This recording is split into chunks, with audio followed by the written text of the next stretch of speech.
और जैसे ही इसके अंदर हाइट आ जाती है, वॉल्यूम निकालने का फॉर्मूला क्या होता है? ये तो आपको एरिया था और उस एरिया में अपने हाइट का मल्टीप्लिकेशन कर दिया था। तो हम किसी भी चीज का वॉल्यूम कैसे निकालते हैं? वॉल्यूम का फॉर्मूला क्या होगा? Volume is equals to area इन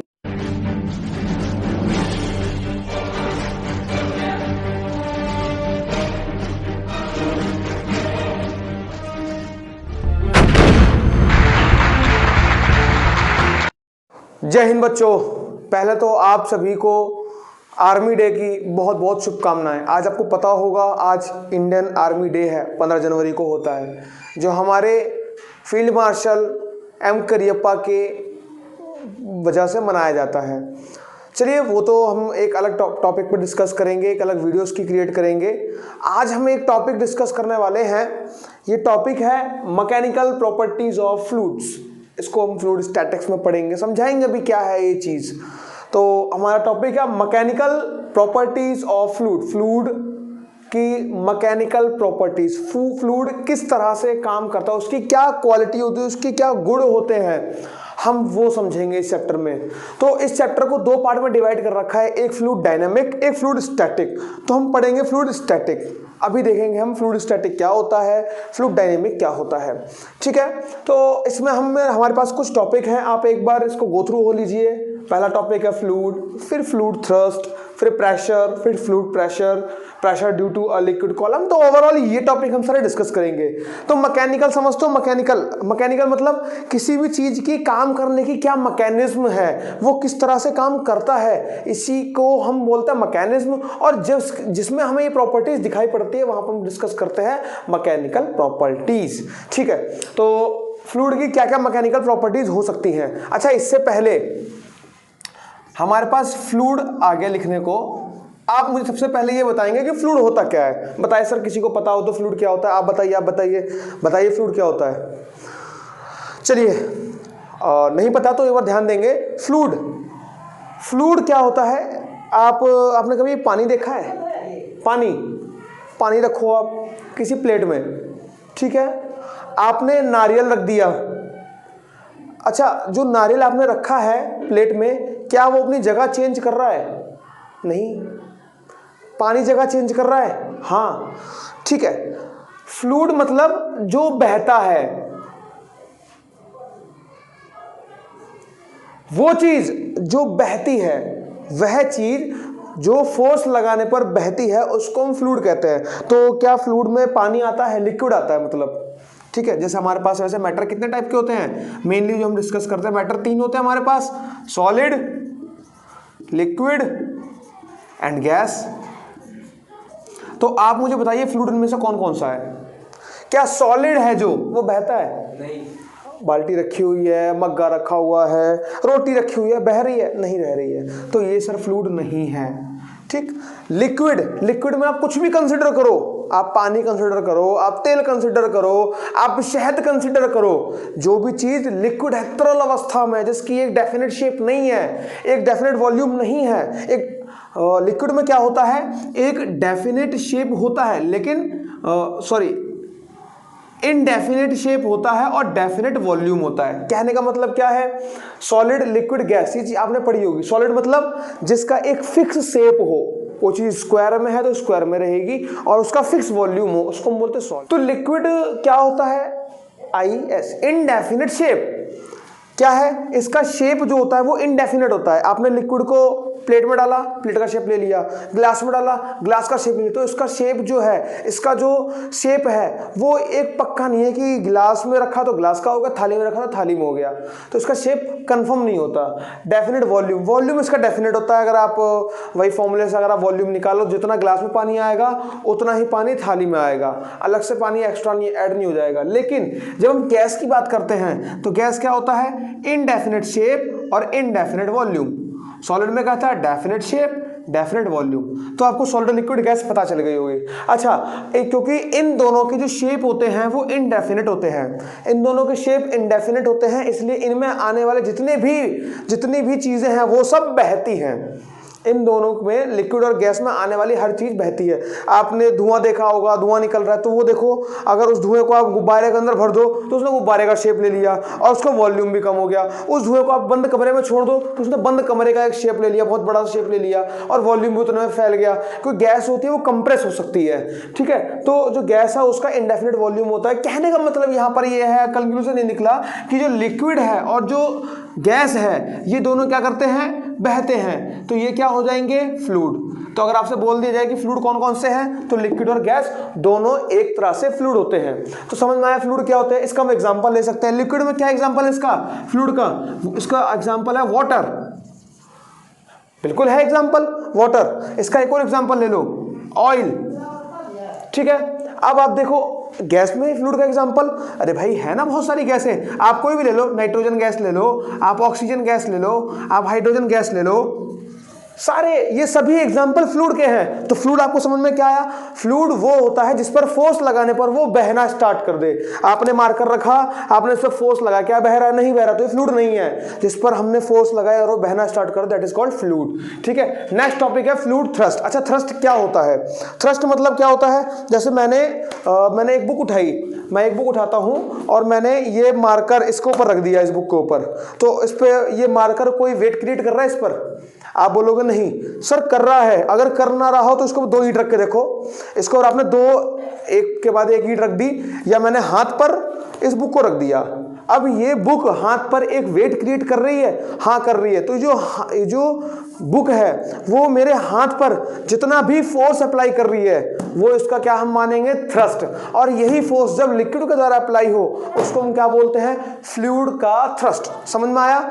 ये मार्कर ने हाथ पर जितना भी फोर्स लगाया इसको क्या बोलेंगे, फ्लूइड, मार्कर का थ्रस्ट यानी सॉलिड का थ्रस्ट। और यही चीज जब लिक्विड या गैस करे जिसको हम कंबाइनली फ्लूइड कहते हैं तो उसको क्या बोलेंगे हम, फ्लूइड थ्रस्ट। आई होप आप सबको समझ में आया होगा। अब हमारा नेक्स्ट टॉपिक है प्रेशर। तो प्रेशर को डिफाइन करते हैं, प्रेशर क्या होता है। वैसे आप लोगों ने प्रेशर तो बहुत ही ज्यादा पढ़ा होगा कि प्रेशर ये हाई प्रेशर, लो प्रेशर। कभी कभी हम ज्योग्राफी में भी पढ़ लेते हैं कि भैया जो अगर गर्मी के समय पर लो प्रेशर हो जाता है तो हवाएं हमारे यहाँ चलती हैं जिसकी वजह से पानी बरसता है। और आपने एग्जाम्पल भी देखा होगा कि गर्मियों में वो बवंडर उड़ने लगता है लो प्रेशर की वजह से। तो ये क्या होता है प्रेशर, हमें कभी समझ में नहीं आता, हमें हमेशा बोलते हैं कि प्रेशर प्रेशर प्रेशर। तो इस प्रेशर को आज हम डिफाइन ही कर लेते हैं क्या है ये प्रेशर, ठीक है। अच्छा, प्रेशर से आपको क्या समझ में आ रहा होगा, दबाव। इसको हिंदी में क्या बोलते हैं, दाब, ठीक है। प्रेशर, दबाव, या हम लोग दबाव बोलते हैं या दाब बोलते हैं। अच्छा, प्रेशर को हम उसका फॉर्मूले से समझने की कोशिश करते हैं। प्रेशर का फॉर्मूला होता है F/A। यहां पर F स्टैंड्स फ्रॉम फोर्स और A stands for area, P stands for pressure. यहां से हम इसको समझते हैं। क्या समझना है आपको, किसी भी एरिया पर, ये एरिया है किसी भी चीज का, आप उस एरिया कुछ भी मान लो, आप एक ईंट मान लो, आप एक घर मान लो, आप एक कोई भी बॉडी मान लो, उस बॉडी पर जितना भी फोर्स लगाया जाए इसको हम क्या बोलेंगे, प्रेशर। मतलब किसी भी एरिया पर जितना फोर्स अप्लाई करे, इन दोनों को कंबाइंड फॉर्म में हम क्या बोलेंगे, प्रेशर। नहीं समझ में आया, फिर से हम समझते हैं। अगर मान लो फॉर्मूले से ही मैं आगे कंक्लूड करता हूं, अगर मैंने ए मान लिया 1, मैं क्या मानता हूं, A1, मैंने को क्या मान लिया 1, तो P इक्वल टू क्या हो गया, F, क्योंकि A तो वह 1 है तो ये तो खत्म हो गया, तो P इक्वल टू F। यहां से आपको क्या समझ में आया, जो मैंने 1 माना था इसको मैं मीटर में मान लेता हूं और एरिया हमारा स्क्वायर में निकलता है। तो आपको क्या समझ में आया, 1 मीटर स्क्वायर के एरिया में जितना भी फोर्स अप्लाई किया जाए, यहां मीटर की जगह सेंटीमीटर हो सकता है, मिलीमीटर भी हो सकता है, वो डिपेंड करता है आप क्या ले रहे हैं, ठीक है। तो 1 मीटर स्क्वायर पर जितना भी फोर्स अप्लाई हो दैट इज कॉल्ड प्रेशर, ठीक है। अब मैं फिर से अगेन एग्जांपल ले लेता हूं। एग्जांपल मैंने क्या लिया कि ये बुक है, फिर से मैं एग्जांपल ले रहा हूं। इस बुक को मैंने एक फोर्स से अप्लाई किया। फोर्स मतलब फोर्स मैं कितना लूंगा, मैं इस तरह से यहां तक ले गया, एक पोटेंशियल एनर्जी क्रिएट हुई, मैंने नीचे फेंका, एक काइनेटिक एनर्जी की वजह से इस पर एक फोर्स अप्लाई हुआ, ठीक है। तो मैंने फोर्स अप्लाई करने के लिए मैं बुक को यहां तक लेके जा रहा हूं और मैंने ऐसे मारा। अगर मैं यहां तक लेके गया दोबारा तो फोर्स ज्यादा लगा, ठीक है। मैं क्या कर रहा हूं, मैंने बुक को उठाया और यहाँ तक ले जाके मार दिया, फिर से उठाया यहाँ तक ले जाके मार दिया। देखा आपने, दोनों बार में देखा होगा फोर्स बराबर अप्लाई किया मैंने, ठीक है। अब आप क्या ध्यान दे रहे हैं, इस बुक का एरिया देखो, एरिया मोटा है इस बुक का। मैंने क्या करा, इसको मैं 4 न्यूटन मानता हूँ। मैंने फोर्स 4 न्यूटन का लगाया हाथ पर, कोई फर्क पड़ा? हाथ पर नहीं फर्क पड़ा। अब मैं इसी की जगह पर कोई चाकू निकालूं, ठीक है, और इसी चाकू को यहाँ पर ऐसे करके हाथ मारता हूँ। जैसे मैंने इसी चाकू को इतनी ऊपर से उतने ही फोर्स के साथ छोड़ दिया तो चाकू हाथ पे घुस जाएगा। क्यों घुस जाएगा चाकू हाथ पर? क्योंकि इसके जो टिप होती है, आप देखो ध्यान से देखो, ये जो टिप होती है इसका एरिया बहुत कम है बुक के मुकाबले। इतना ज़्यादा कम है इसका एरिया, आप यहाँ से क्या समझोगे, इसका इतना ज़्यादा एरिया कम है कि प्रेशर बढ़ जाएगा, और प्रेशर बढ़ने की वजह से कोई भी बॉडी जिस पर आपने फोर्स अप्लाई किया वो दूसरी बॉडी के अंदर घुस जाएगी। समझ में आया? हम इसका एग्जाम्पल लेते हैं। आपने कील देखी है? कील हम किस तरह की यूज़ करते हैं हमेशा? कील कैसी होती है? इस तरह की होती है कील, मतलब उसका जो टिप वाला पार्ट होता है इसका एरिया बहुत कम होता है। कभी कील ऐसी देखी है आपने? इस तरह की कील आपने अगर देखी भी होगी तो वो दीवार के अंदर नहीं घुस पाती है। क्यों? क्योंकि आप कील को ठोक तो रहे हो, इस तरह से आपने कील को ठोका, आपने फिर ठोका कील को, जिसका ब्लंट, इसका जो एरिया है वो कैसा है? ब्लंट है, ठीक है। और इसका क्या है? बिल्कुल शार्प पॉइंट की है कील ये। आप क्या समझोगे, जिसका जो एरिया है वो बहुत ज़्यादा है, इसके मुकाबले एरिया इसका ज़्यादा है, आप उसको ठोकते रहो, कितना आप इतना ही तो फोर्स लगाओगे, तो दूसरे तो मारोगे नहीं। आपने इतना सा फोर्स लगाया, इसको मारा, लेकिन अंदर नहीं जाएगी। क्यों? आप फोर्स तो उतना अप्लाई करो, लेकिन एरिया की वजह से उसमें प्रेशर बहुत कम लग रहा है। और जब आप ये पैनी कील को लोगे, पैनी कील को आप कमज़ोर दीवार पर जैसे आप मारोगे, हल्का सा मारोगे, वो अंदर घुस जाएगी। क्यों? क्योंकि उसका एरिया कम है। जैसे ही ए कम होगा, फोर्स की वजह से प्रेशर बढ़ जाएगा, है ना। जैसे फिर से एग्जांपल ले लेता हूं, इसका मैंने क्या एरिया मान लिया? इसका मैंने एरिया माना 2, ठीक है, एरिया 2 मान लेता हूं। और इसका एरिया कितना मैंने माना? 1। जो शार्प एज है इसका एरिया मैंने 1 मान लिया, जो ब्लंट एज है इसका एरिया मैंने 2 मान लिया। और फोर्स दोनों पे अप्लाई मैं कितना कर रहा हूं? 8 न्यूटन। आप देखो, जो शार्प पॉइंट की जो कील है उस पर हम निकाले, उसका हम प्रेशर निकालें, फॉर्मूला ये तो लगेगा। दूसरे वाले का फॉर्मूला P2 = F2/A2। ध्यान क्या देंगे आप इसमें? P1 हम ऐसे रखेंगे, F1 कितना है मेरा? 8, और A1 इस वाले का एरिया कितना मैंने लिया है? 1। दूसरा P2 = F2 कितना लिया है मैंने? 8, और A2 कितना मैंने ले रखा है यहाँ पर? 2। काटो इसको, तो आप देखो प्रेशर इस पर कितना लग रहा है? 8, और इस पर प्रेशर कितना लग रहा है? 4। अब देखो यहाँ पर एरिया कम है, इस वजह से इसका प्रेशर ज़्यादा हो गया, इसका प्रेशर कम हो गया। बात यहाँ पर आती है, आपने इतना समझ लिया कि एरिया से प्रेशर कितना से डिफाइन होता है। अब क्या समझना है आपको?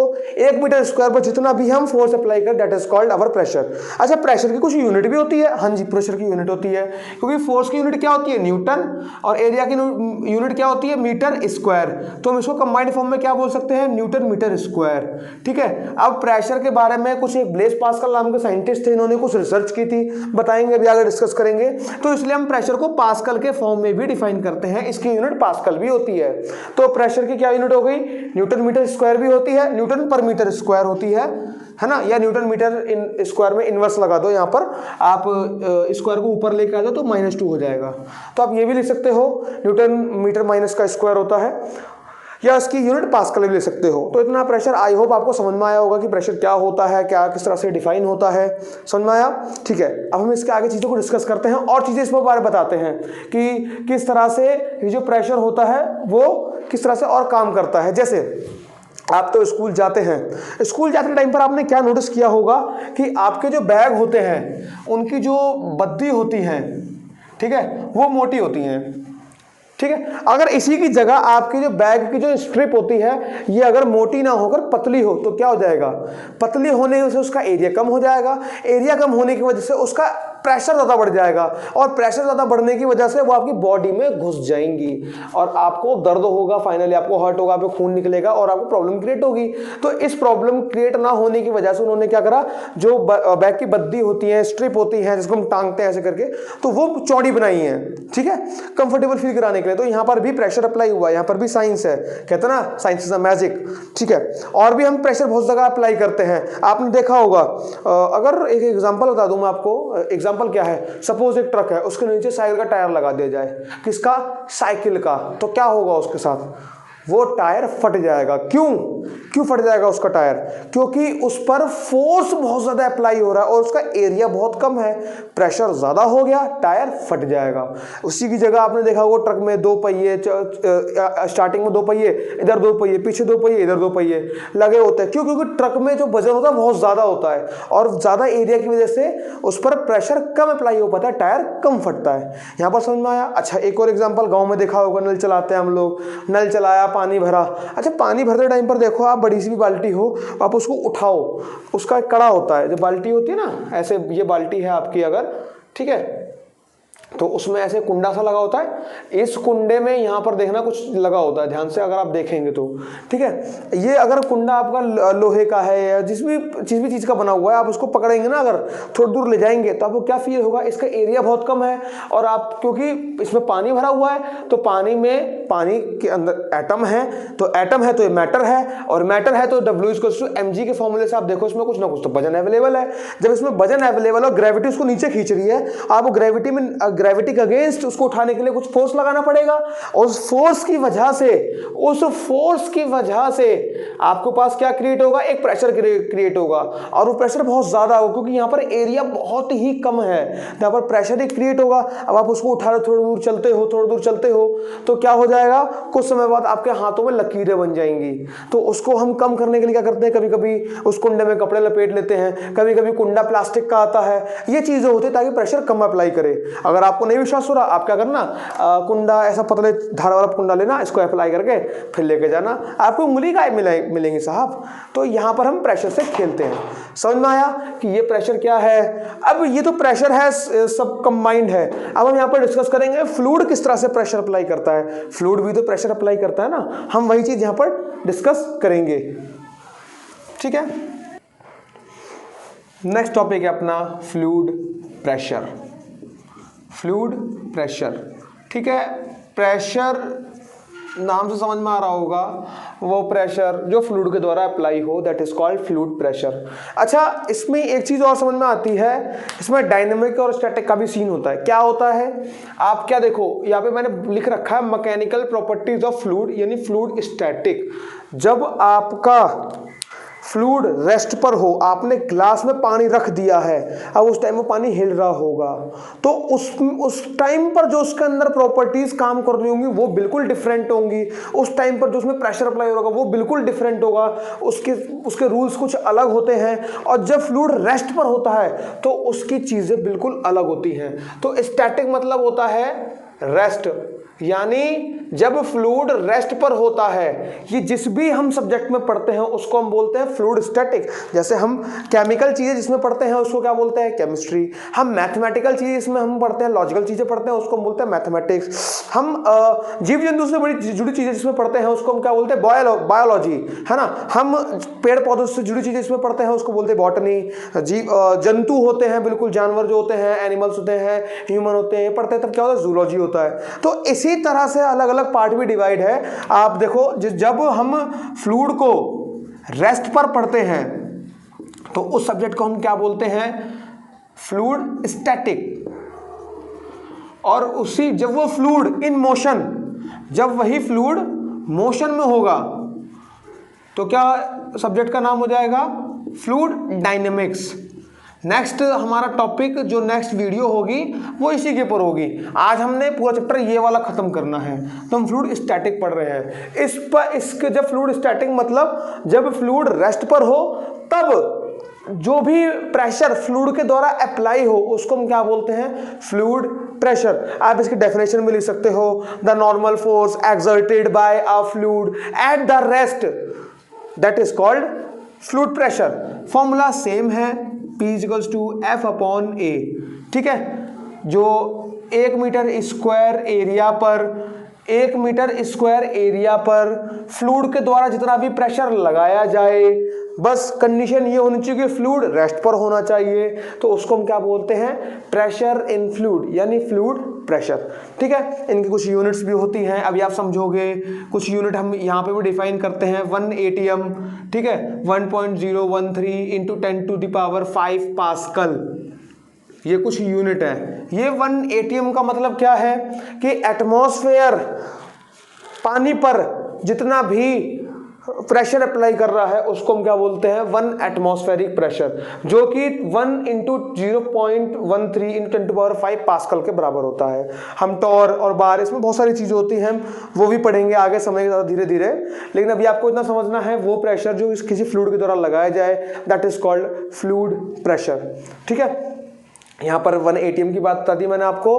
और जो पास्कल है यहाँ पर क्या है, पास्कल हमारा क्या है, यहाँ पर यूनिट है। इसको हम न्यूटन, यहाँ इसको हम क्या कह सकते हैं, न्यूटन पर मीटर स्क्वायर भी कह सकते हैं। तो ये हमारा यूनिट है। चलिए अब इसके आगे हम पढ़ेंगे, क्या पढ़ना हमें, pressure due to a liquid column. अब इसी लिक्विड को किसी बीकर में मैंने डाल दिया। ठीक है, तो इस बीकर में फ्लूइड का कितना प्रेशर होगा, हम इसको समझेंगे। ठीक है, तो इसको समझने से पहले हम अभी इसको इरेज कर देते हैं। इतना अगर आपने लिख लिया हो तो, लिखना हो तो आपको वीडियो को पॉज कर लीजिए, लिख लीजिए।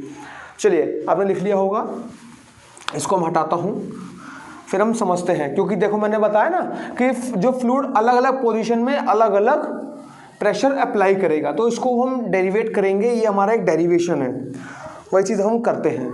मान लेते हैं हम कि ये एक बीकर है, बड़ा प्यारा सा बीकर है हमारा, नन्ना मुन्ना वाला, और इस बीकर में आपने भर रखा है भयंकर फ्लूइड। फ्लूइड मतलब जो बह रहा हो, बहता हो, जिसकी क्वालिटी हो बहने की, उसको हम क्या बोलेंगे, फ्लूइड बोलेंगे हम। ठीक है, ऐसा एक तरी और बना दो इसकी। हाँ, अब मज़ा आया ये। हाँ, तो ये फ्लूइड इसमें भरा हुआ है। ठीक है, ध्यान क्या देंगे, ये फ्लूइड हिल नहीं रहा कि थोड़ी देर, अभी अगर हिल रहा होगा तो हम इसकी हाइट नहीं बता पाएंगे। अभी ऐसे गया, फिर ऐसे आया, फिर ऐसे आया, तो इसकी हाइट अलग अलग हो जाएगी, है ना, चीज़ें बिल्कुल अलग अलग हो जाएंगी, इसका शेप अलग हो जाएगा। फ्लूइड क्या है, रेस्ट पर है, मतलब जो इसमें पानी जो इसमें भरा हुआ है वो क्या बिल्कुल रुका हुआ है, हिल नहीं रहा पानी। ठीक है, तो इसमें हम इसकी कुछ हाइट मान लेंगे, किस हाइट तक भरा हुआ है पानी, उसकी हाइट h मान लिया हमने। अब जब ये हिल रहा होगा तो इसकी हाइट तो बता ही नहीं पाएंगे हम। बता सकते हैं क्या, हिलता हुआ पानी आप उसकी हाइट बता सकते हो, नहीं बता पाओगे। तो इसकी एक हाइट हमने h मान ली। इस फ्लूइड की कुछ डेंसिटी होगी, उस डेंसिटी को मैंने रो मान लिया। अभी डेंसिटी डिस्कस करेंगे। डेंसिटी मतलब घना, घनापन होता है। ठीक है, इसकी डेंसिटी मैंने रो मान ली, रो, समझ रहे हो ना, डेंसिटी रो मैंने मान ली, इसको हम रो बोलते हैं, पी की तरह बनता है ये, तो इसको हम इस तरह से रो बोलते हैं। ठीक है, ये होता है आपका डेंसिटी, यहाँ पर लिख देता हूँ मैं एक बार आपको, ये होता है आपका डेंसिटी, और h है यहाँ पर आपकी हाइट। और ये जो लिक्विड है इस सरफेस पर, जो लिक्विड है इस सरफेस पर कुछ प्रेशर अप्लाई कर रहा है ना। लिक्विड इस सरफेस पर भी कोई प्रेशर अप्लाई करेगा, इधर सरफेस पर भी कोई प्रेशर अप्लाई करेगा। ठीक है, तो ये जो प्रेशर सरफेस पर अप्लाई कर रहा है, उस सरफेस का मैंने एरिया मान लिया। मैं अभी इस सरफेस के अकॉर्डिंग को मान रहा हूँ एरिया, तो मैंने ए क्या है, एरिया ऑफ सरफेस। ठीक है, फ्लूइड का एरिया नहीं निकलेगा यहाँ पे, फ्लूइड का कभी भी यहाँ पर एरिया निकलेगा, फ्लूइड भरा हुआ उसको, तो फ्लूइड का हमेशा वॉल्यूम निकलेगा। ठीक है, फ्लूइड का यहाँ पे एरिया नहीं निकल सकता क्योंकि एरिया में हाइट नहीं होती, और यहाँ फ्लूइड में हाइट है तो इसका हम वॉल्यूम निकाल सकते हैं, एरिया नहीं निकाल सकते। तो मैंने इधर इसको मान लिया ए एरिया है इसका, एक एरिया क्या है ए। ठीक है, इसमें कुछ मास एम भी होगा, हम यहीं से चीज़ें पकड़ते हैं आगे। डेंसिटी आपको पता है, हाइट आपको पता है, एरिया आपको पता है। चलिए अब हम करते हैं, क्या अप्लाई करेंगे, क्योंकि भाई देखो यहाँ पर एक ग्रेविटी भी अप्लाई हो रही है। अच्छा, हमारे पास इन सब चीज़ों को छोड़ते हुए हम आगे बढ़ते हैं। अगर मैं निकालूँ लिक्विड के द्वारा सरफेस पर प्रेशर कितना क्रिएट हो रहा है, तो फॉर्मूला क्या होता है, P equals to F upon A। यहाँ पर हम F का फॉर्मूला क्या होता है, F इक्वल्स टू mg, क्योंकि यहाँ पर ग्रेविटी के अंडर में वो लिक्विड आ रखा है और जो उसका वेट नीचे की ओर लग रहा है। समझ में आया, यहाँ पर F इक्वल्स टू क्या हो जाएगा, mg। तो P इक्वल्स टू मैंने क्या लिख दिया, m इंटू जी अपॉन ए। ध्यान देंगे, बहुत ध्यान से समझेंगे इसको। और m का कुछ फॉर्मूला होता है, अच्छा देखना आप ध्यान से, डेंसिटी यानी रो का फॉर्मूला होता है कुछ m अपॉन v। ठीक है, यहाँ पर जो m है, इस m का मतलब है मास, किसी के अंदर मॉलिक्यूल्स नंबर कितने हैं, और v का मतलब है वॉल्यूम। ठीक है, तो रो की वैल्यू क्या, rho equals to m upon v। यहाँ पर तो क्या आ जाएगा, m की वैल्यू क्या आ जाएगी, m इक्वल्स टू रो ऐसा ही है, ये v इंटू में चला जाएगा, m की वैल्यू रो इंटू वी, तो हमने m की जगह वैल्यू क्या रख दी, रो इंटू वी इंटू जी, अच्छा अपॉन a, फिर से P इज इक्वल्स टू, अब आप क्या ध्यान देंगे, जो V है यहाँ पर, V क्या है, वॉल्यूम, और वॉल्यूम हम कैसे निकालते हैं, वॉल्यूम हम कैसे निकालते हैं, वॉल्यूम का फॉर्मूला होता है किसी भी चीज का एरिया और उसकी हाइट का मल्टीप्लिकेशन। जैसे आपने कभी स्क्वायर में पढ़ा होगा, स्क्वायर का आपने कभी वॉल्यूम निकाला है, अब आप बोलोगे हाँ निकाला है, नहीं निकाला होगा आपने, हमेशा स्क्वायर नहीं, मैंने इसको मैं रेक्टेंगल मान लेता हूं, रेक्टेंगल का एरिया का फॉर्मूला क्या होता है, L इंटू बी, कभी भी आपने इसका वॉल्यूम नहीं निकाला होगा, आपने वॉल्यूम जो निकाला होगा वो क्यूबॉइड का निकाला होगा, क्यूबॉइड आपने उसका वॉल्यूम निकाला होगा, क्योंकि इसमें हाइट भी होती है, और जैसे ही इसके अंदर हाइट आ जाती है, वॉल्यूम निकालने का फॉर्मूला क्या होता है, ये तो आपको एरिया था और उस एरिया में अपने हाइट का मल्टीप्लिकेशन कर दिया था। तो हम किसी भी चीज का वॉल्यूम कैसे निकालते हैं, वॉल्यूम का फॉर्मूला क्या होगा, volume is equals to area into height, तो इस फॉर्मूले को हम ध्यान रखेंगे, वॉल्यूम का फॉर्मूला क्या है, एरिया इंटू हाइट, हम ये एरिया इंटू हाइट यहां पर रख देंगे, रो ऐसा ही है, वॉल्यूम का फॉर्मूला क्या होगा, एरिया इंटू हाइट इंटू जी अपॉन एरिया। कुछ कट रहा है क्या, हाँ जी सर कट रहा है, ए से ए कट गया, पी का फॉर्मूला आ गया एच रो जी, तो यहां से आपको क्या समझ में आया, जो प्रेशर लिक्विड को द्वारा क्रिएट किया जाएगा वो उस लिक्विड की हाइट पर डिपेंड करेगा, जितनी ज्यादा हाइट होगी उतना ज्यादा प्रेशर होगा, जितना ज्यादा लिक्विड घना होगा उतना ज्यादा प्रेशर होगा, और अगर वो लिक्विड सरफेस से बहुत ऊपर है तो ग्रेविटी कम लगेगी तो कम प्रेशर होगा, है ना, और अगर लिक्विड नीचे है जमीन के पास में है तो ग्रेविटी ज्यादा है, ज्यादा प्रेशर लगेगा। यहां पर ये चीज इस तरह से आप समझने की कोशिश कर सकते हैं। अच्छा, आपने एक चीज और ध्यान दी होगी, आपको बताएं कि जो लिक्विड है, जैसे इस बीकर में लिक्विड भरा हुआ है, तो लिक्विड की कुछ और प्रॉपर्टीज आपको बताना चाहूंगा मैं, कि जो लिक्विड है वो हमेशा सरफेस पर प्रेशर लगाता है, देखो सरफेस पर ही प्रेशर लगाएगा, हमेशा सरफेस पर, ठीक है। आपने इसका एग्जांपल भी देखा होगा, आप ग्लास लेके आओ और एकदम फ्रिज में से निकाल के, बोतल निकाल के लेके आओ, आप देखोगे उस ग्लास के बाहर की तरफ बूंदे बूंदे जमा हो जाए, क्योंकि जो लिक्विड है वो सरफेस से बहुत तेजी से धक्का मारना शुरू कर देता है, सरफेस से बहुत तेजी से फोर्स लगाएगा, तो जिस वजह से बाहर की वो बूंदे जम जाएंगी, क्योंकि लिक्विड की आदत होती है, मॉलिक्यूल्स इधर गया उधर टकराया, इधर टकराया, सरफेस से टकरा दिया, और ये हर डायरेक्शन में एक फोर्स अप्लाई करता है। यहाँ से आप क्या समझे, जो लिक्विड में जो भी मॉलिक्यूल्स होते हैं वो सरफेस के हर तरफ एक फोर्स क्रिएट करते हैं, जो इधर सरफेस है उधर भी एक प्रेशर लगेगा, इधर सरफेस है इधर भी एक प्रेशर लगेगा, हर तरफ एक प्रेशर क्रिएट करा जाएगा, ठीक है। ज्यादातर कोशिश ये होती है कि जो भी लिक्विड प्रेशर क्रिएट कर रहा है वो सरफेस से 90 डिग्री का एंगल क्रिएट कर रहे होंगे। अगर ये बीकर है तो जो लिक्विड है वो 90 डिग्री पर प्रेशर क्रिएट करेगा, ये प्रेशर क्रिएट करेगा, समझ गए। तो इस तरह से जो लिक्विड है वो प्रेशर क्रिएट करता है सरफेस के परपेंडिकुलर पे। चलिए अब हम आगे डिस्कस करते हैं कि लिक्विड कॉलम क्या है। आप इस डेरिवेशन को जरूर नोट कर लीजिएगा, डेरिवेशन था pressure due to a liquid column, exam में आता है, ठीक है, बहुत ही ईजी था। अगर नहीं समझ में आया तो फिर से देख लो, P equals to F upon A हमारा फॉर्मूला था। F का जो फॉर्मूला होता है आपने देखा होगा, F का फॉर्मूला क्या होता है, ma, ठीक है। यहां पर जो एस्केलरेशन है हमने एक ही जगह g मान लिया, इसको एक ही जगह हमने g क्यों माना, क्योंकि जो लिक्विड की स्पीड है वो चेंज होगी ग्रेविटी के अकॉर्डिंग पे, तो यहाँ हमने एक ही जगह g मान लिया, तो F इक्वल्स टू mg हो गया। हमने F की जगह क्या रख दिया, mg, देखो हमने mg यहाँ पर रख दिया। m की वैल्यू हमने निकालनी है यहाँ से, एक फॉर्मूला है rho equals to m upon v, v की वैल्यू, v को हम बोलते हैं वॉल्यूम, m को बोलते हैं मास, तो m को हमने इधर रखा और v को उधर भेज दिया, क्या होगा रो v, ठीक है। तो हमने इसी m की वैल्यू को यहाँ पर रख दिया, m की जगह हमने क्या रखा, rho v into G, P equal to rho v into G. v की वैल्यू मैंने बताया आपको एरिया इंटू h होता है, तो v की जगह मैंने एरिया इंटू h रखा, a से a कट गया। फाइनली हमारा फॉर्मूला आ गया कि प्रेशर डिपेंड करेगा लिक्विड की हाइट पर, लिक्विड की डेंसिटी पर, लिक्विड के ग्रेविटी पर, सरफेस के एरिया पर डिपेंड नहीं करेगा। आगे हम बताते हैं। हमने डेंसिटी अब देखना है। अभी हमारा टॉपिक क्या है, ये तो आपने कर लिया होगा। अब हमने डेंसिटी देखना है, डेंसिटी। आज हम यहीं तक टॉपिक रखते हैं, इसके बाद ये जो नेक्स्ट का टॉपिक है हम आगे डिस्कस करते हैं, ठीक है। तो हम डेंसिटी तक रखते हैं टॉपिक, फिर हम आगे बताएंगे हाइड्रोलिक ब्रेक किस तरह से काम करता है, हाइड्रोलिक लिफ्ट होती है वो किस तरह से काम करते हैं, सभी चीज़ों को बड़े प्यार से समझेंगे। और चैप्टर, ये जो वीडियो है, इस चैप्टर की वीडियो 2 पार्ट में डिवाइड हो जाएगी, ठीक है। तो अभी हमारा क्या है, डेंसिटी। हमने अभी यहाँ पर कुछ फॉर्मूला देखा, rho is equals to M upon V. इसको मैं बड़ा बड़ा लिख देता हूं यहां पर, ठीक है। क्या है, rho is equals to M upon V. यहां पर जो एम है वो क्या है, मास। वी क्या है, वॉल्यूम। हिंदी में क्या बोलते हैं, आयतन। ये क्या होता है, इसका परमाणु भार, ठीक है।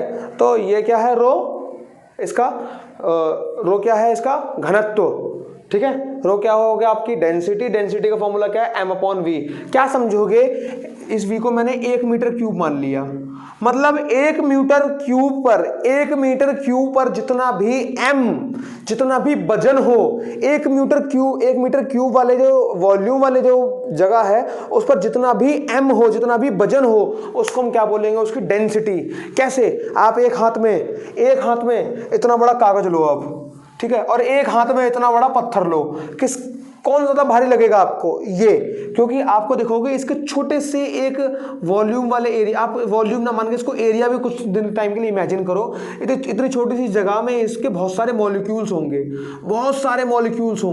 है ना, बहुत सारे छोटे छोटे पार्टिकल्स होंगे, जिसकी वजह से इतने में इसके बहुत सारे मॉलिक्यूल्स अवेलेबल हो जाएंगे, जिसकी वजह से इसका वजन बहुत ज़्यादा बढ़ जाएगा। और इसमें क्या होगा, इतने से बड़े एरिया में इतने मॉलिक्यूल अवेलेबल, जितने इसके छोटे से एरिया में मॉलिक्यूल्स अवेलेबल हैं, कागज में ज्यादा बड़े एरिया में उतने मॉलिक्यूल्स अवेलेबल होंगे, जिसकी वजह से इसका वजन कम हो जाएगा, ठीक है। और आप फाइनली क्या देखेंगे, इसका जो डेंसिटी है वो इसके मुकाबले बहुत कम होगी। मतलब जो रो 2 है वो रो 1 से ज्यादा होगा। यानी आप देखो, आप एक हाथ में पत्थर लो उतना ही बड़ा, एक हाथ में उतना बड़े कागज लो, वजन पत्थर का ज्यादा होगा, क्योंकि इसमें मॉलिक्यूल्स नंबर बहुत ज्यादा है उतने से ही एरिया में, और इसमें मॉलिक्यूल्स नंबर बहुत कम है उतने से ही एरिया में। तो यहाँ पर इसको बोलते हैं डेंसिटी। हम इसको बहुत ही प्यार से सब में समझते हैं, घनी चीज, कौन कितना घना है, ठीक है। आप देखो, क्या जो अब आपने फिर से एग्जाम्पल लिया, इतना ही बड़ा कागज, इतना बड़ा लोहा और इतना ही बड़ा पत्थर, 3 जगह लिया आपने। जो लोहा है वो कागज से भारी है, कागज से घना है, लेकिन लोहा क्या पत्थर से ज्यादा घना है? नहीं, जो लोहा है उसकी डेंसिटी पत्थर की डेंसिटी से कम है। तो यहाँ पर ये जो चीज होती है इनको रिलेटिव बोलते हैं, इनको बोलते हैं कंपेयर करने वाली डेंसिटी, कि कौन किससे ज्यादा घना है, कौन किससे ज्यादा कम घना है। तो इसको हम रिलेटिव डेंसिटी बोलते हैं। डेंसिटी आपको समझ में आया, डेंसिटी मतलब कोई चीज कितनी घनी है, कोई चीज कितनी कम घनी है। और भी आप एग्जाम्पल में समझ सकते हो, जैसे कि आप देखो जो अपना पानी है, उस पानी है उसकी डेंसिटी क्या होती है, 10 की पावर 3, ठीक है। अभी बताएंगे आपको आगे आने वाली वीडियो में। जो पानी है, वाटर है, उसकी डेंसिटी कितनी है, 10 की पावर 3 किलोग्राम मीटर क्यूब होती है। अच्छा, इसमें एक चीज और, जो मास होता है वो क्या होता है, किलोग्राम, और वॉल्यूम क्या होता है, मीटर क्यूब। तो इसकी जो रो है इसकी यूनिट क्या हो जाएगी, किलोग्राम पर मीटर क्यूब। डेंसिटी आपको डेंसिटी की यूनिट आपको याद रखनी है। आप यहां पर भी लिख के दिखा देता हूं मैं आपको एक बार। रो की डेंसिटी कितनी हो जाएगी, किलोग्राम पर मीटर क्यूब, ठीक है। तो यहां पर मैंने क्या मान लिया, जो वाटर है, वाटर की डेंसिटी है 10 की पावर 3 किलोग्राम पर मीटर क्यूब। अब इसकी डेंसिटी से जो भी चीज हल्की होगी, वो पानी पर तैरती रहेगी, और जो भी चीज से भारी होगी वो पानी में डूब जाएगी। मच्छर क्या है, पानी पे तैरता रहेगा, लेकिन उस मच्छर को मिट्टी के तेल में डुबा के पानी पर रख दो तो उसकी डेंसिटी बढ़ जाएगी, क्योंकि उसके आसपास जो मिट्टी का तेल है वो लपेट जाएगा और उसका वहीं पे मॉलिक्यूल ज्यादा हो जाएंगे, उतने से एरिया मॉलिक्यूल ज्यादा हो जाएंगे, और वो मच्छर भाई साहब पानी में डूब कर मर जाएंगे। अगले दिन न्यूज आएगी कि एक मच्छर ने पानी में कूदकर आत्महत्या की कोशिश की, ठीक है। तो आई होप आप सभी को ये चीज बहुत अच्छे समझ में आई होगी। मिलते हैं आप सभी साथ नेक्स्ट वीडियो में। तब तक आप लोग अपनी ये जो चीजें हैं इनको नोट करते रहना, पढ़ते रहना। एटमॉस्फेरिक प्रेशर क्या होता है बड़े डीपली हम समझेंगे। Thank you so much to watching this video. Have a nice day. जय हिंद।